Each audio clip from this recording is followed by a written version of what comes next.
ఎర్రచందనం అక్రమ రవాణా వెనుక ఉన్న పెద్ద తలకాయలను పట్టుకోవాలని డిప్యూటీ సీఎం పవన్ కళ్యాణ్ అధికారులను ఆదేశించారు. శుక్రవారం వైఎస్సార్ కడప జిల్లా అటవీ శాఖ అధికారులతో సమీక్షించిన ఆయన శేషాచలంలో కొట్టేసిన దుంగలను ఎక్కడెక్కడ దాచిపెట్టారో తక్షణమే గుర్తించాలన్నారు. జిల్లాలు, రాష్ట్రాలు దాటిపోతోందని నిఘా వ్యవస్థలను పటిష్టపరచాలని దిశానిర్దేశం చేశారు. ఇటీవల వైఎస్సార్ కడప జిల్లా పోట్లదుర్తి జగనన్న కాలనీలో ఎర్రచందనం డంప్ ను పోలీసులు స్వాధీనం చేసుకున్నారు.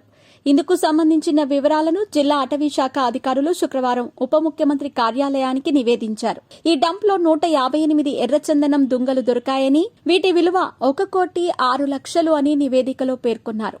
అత్యంత విలువైన ఎర్రచందనాన్ని అడ్డగోలుగా నరికేసి జిల్లాలు, రాష్ట్రాలు దాటించి విదేశాలకు అక్రమంగా తరలించేస్తున్నారన్న ఉప ముఖ్యమంత్రి పవన్ నిఘా వ్యవస్థను పటిష్టపరచాలని సూచించారు.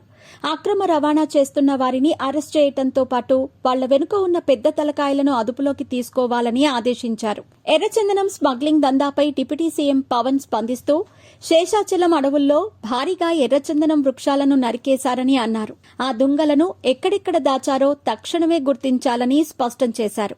ఎర్రచందనం స్మగ్లర్ల నెట్వర్క్ ను నడిపిస్తున్న కింగ్ పిన్స్ ని పట్టుకోవాలన్నారు. నరికివేత కూలీలు, రవాణాదారులను తెర వెనుక ఉండి నడిపిస్తున్న వాళ్లను గుర్తించి అరెస్ట్ చేయాలన్నారు.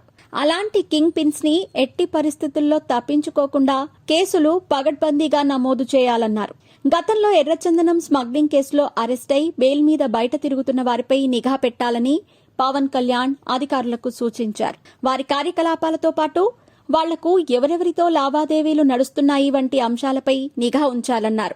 ఆ దిశగా అటవీ, పోలీసు శాఖలు సమన్వయంతో పనిచేయాలని దిశానిర్దేశం చేశారు. ఎర్రచందనం అక్రమ రవాణాకు సంబంధించి ఇప్పటి వరకు నమోదైన కేసుల వివరాలపై పవన్ కళ్యాణ్ ఆరా తీశారు. నమోదైన వాటిలో ఎన్ని కేసుల్లో శిక్షలు పడ్డాయో, ఎన్ని కేసులు వీగిపోయాయో వివరాలు అందించాలని అధికారులను ఆదేశించారు. కేసులు వీగిపోతే అందుకు గల కారణాలను పేర్కొనాలని స్పష్టం చేశారు.